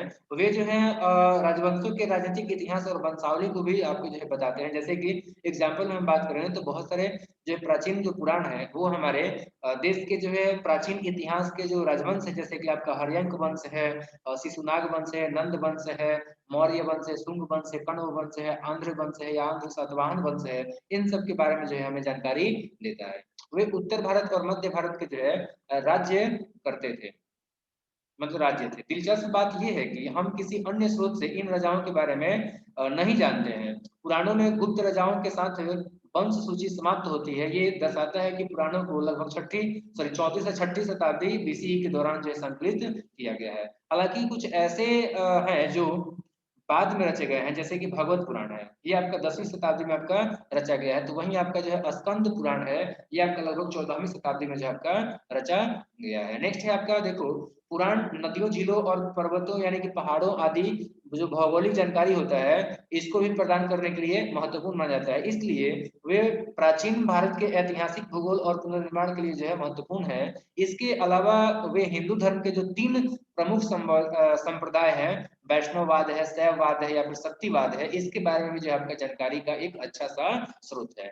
विभिन्न प्रक्रियाओं जैसे कि विभिन्न पंथ प्रमुख धार्मिक परंपराओं के भीतर कैसे एकीकृत हो गए, गणपति, कृष्णा, इसके अतिरिक्त आपका जो है ब्रह्म है, कार्तिकेय है, जैसे छोटे पंथ कैसे उभरे, ये भी इन्हीं से ही जो हमें जानकारी प्राप्त होता है। इन पंथों को ब्राह्मणों ने अपने सामाजिक और धार्मिक मूल्यों के प्रसार के लिए जो है वाहन के रूप में जो है आपका उपयोग किया है।